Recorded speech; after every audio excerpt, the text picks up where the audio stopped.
Poetry is one of the most beautiful forms of literature, but for many students, it is also one of the most confusing. Whenever they see a poem in their textbook or examination, they immediately become nervous. They think that poems have hidden meanings, difficult vocabulary, and mysterious symbols that only experts can understand. As a result, they either memorize notes without understanding the poem or avoid studying poetry altogether.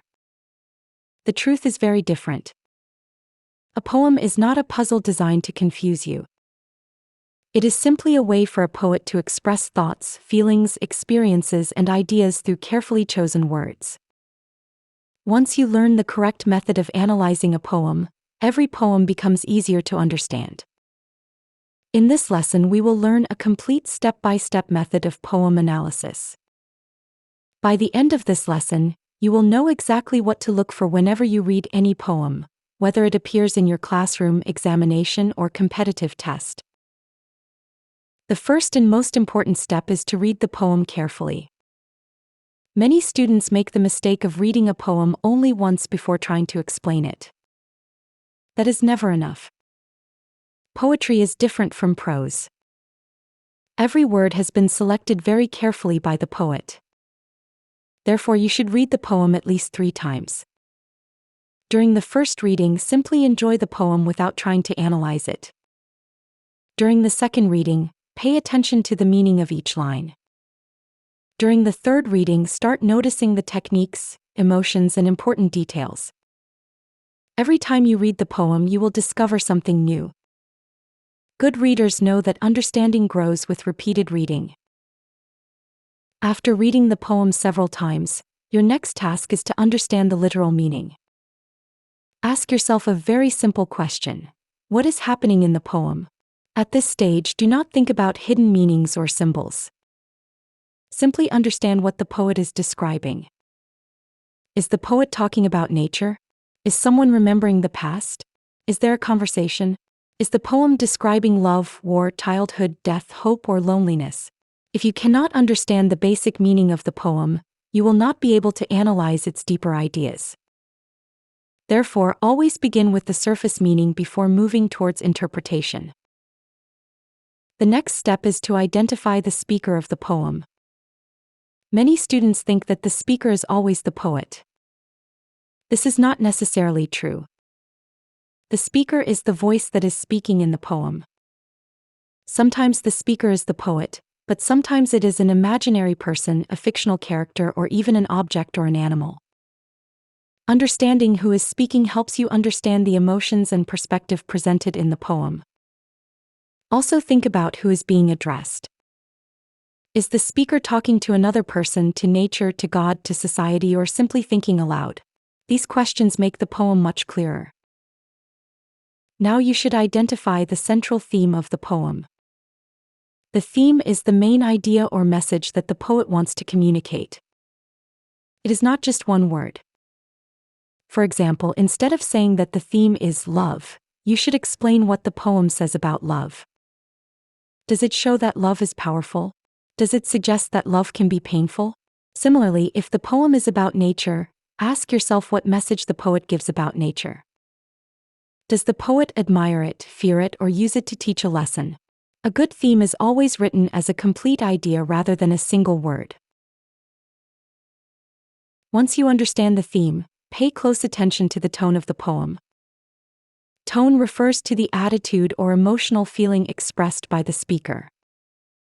A poem may sound joyful, sad, hopeful, angry, humorous, nostalgic, peaceful, serious, fearful, or even sarcastic. The poet creates tone through word choice, sentence structure, rhythm, and imagery.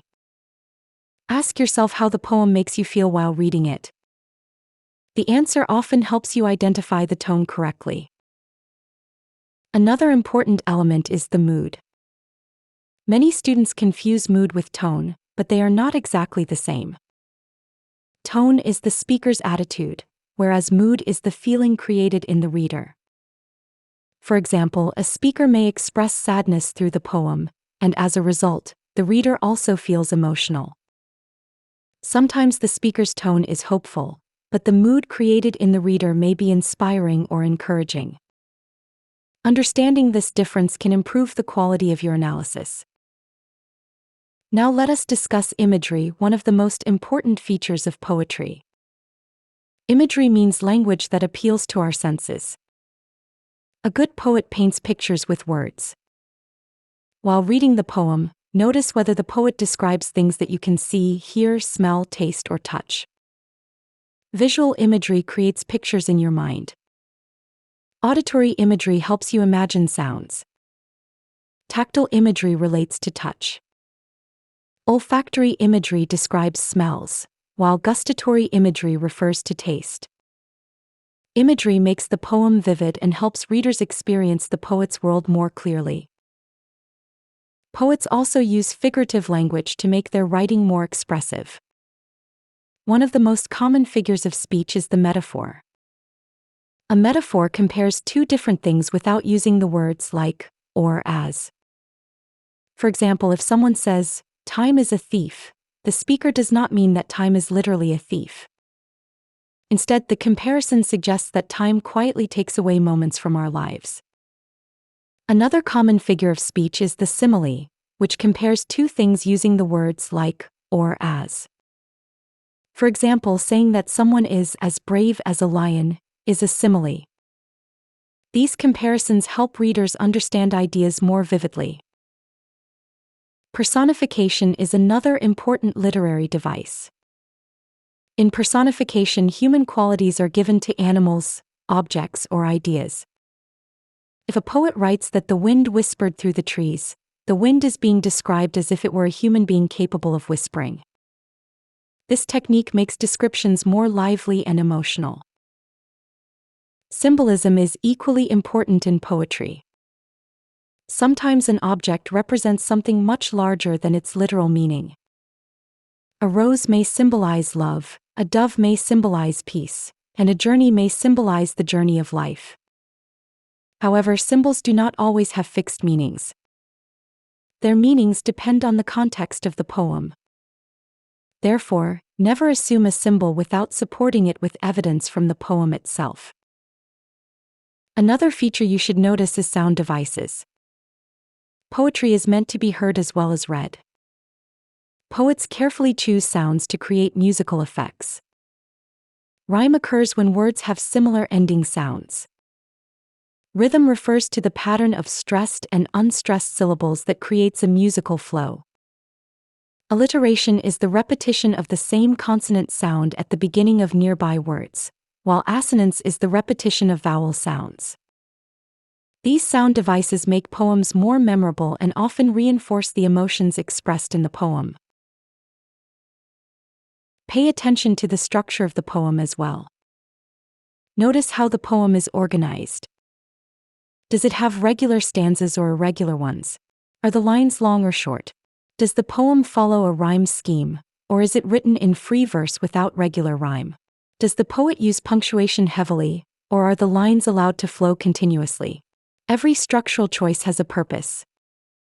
Sometimes short lines create tension, while longer lines create a calm and flowing effect. The structure often supports the meaning of the poem. Word choice, also known as diction, deserves careful attention. Every word in a poem matters. Ask yourself why the poet selected one word instead of another. Are the words formal or informal? Are they simple or complex? Are they positive or negative? Strong analysis explains how the poet's choice of words contributes to the meaning, tone, and emotional effect of the poem. Context can also help you understand a poem more deeply. Learn something about the poet, the historical period, and the social conditions during which the poem was written. For example, if a poem was written during a war, that historical background may explain its themes and emotions. However, remember that context should support your interpretation rather than replace it. Your primary focus should always remain on the poem itself. While analyzing a poem, always support your ideas with evidence from the text. Do not make random statements. If you believe that the speaker is lonely, explain which words, images, or descriptions create that impression. Every interpretation should be connected to the language of the poem. This makes your analysis convincing and academically strong. Students should also avoid some common mistakes. The biggest mistake is summarizing the poem instead of analyzing it. Summary simply tells the reader what happens in the poem, whereas analysis explains how and why the poet creates meaning. Another common mistake is forcing hidden meanings into every line. Not every word has a secret interpretation. Good analysis is based on evidence, logic, and careful reading rather than imagination alone. Students should also avoid copying ready-made notes because every poem deserves thoughtful reading and personal understanding. When writing an examination answer, organize your ideas clearly. Begin with a brief introduction that mentions the title, the poet, and the central idea. In the main body, explain the theme, speaker, tone, imagery, literary devices, structure, and important ideas with suitable evidence from the poem. Finally, write a conclusion that explains the overall significance of the poem and the message the poet wants readers to remember. A well-organized answer always creates a better impression than a collection of disconnected points. The most important advice for every student is to practice regularly. The more poems you read, the more confident you become. Initially, poem analysis may seem difficult, but with practice, your mind automatically starts noticing themes, imagery, symbols, tone, and literary devices. Reading different poets also improves your vocabulary, critical thinking, and appreciation of literature. In conclusion, analyzing a poem is not about finding one magical hidden meaning. It is about carefully observing how the poet uses language to express ideas and emotions. Start by reading the poem several times. Understand its literal meaning before searching for deeper interpretations. Identify the speaker, theme, tone, mood, imagery, literary devices, symbolism, sound patterns, structure, and diction. Support every interpretation with evidence from the poem, and always explain how these elements work together to create meaning. If you follow this step-by-step method consistently, you will be able to analyze almost any poem with confidence. Poetry is not something to fear. It is an invitation to think deeply, feel sincerely, and appreciate the beauty of language. Every poem has something valuable to teach us, and every careful reader has the ability to discover its meaning.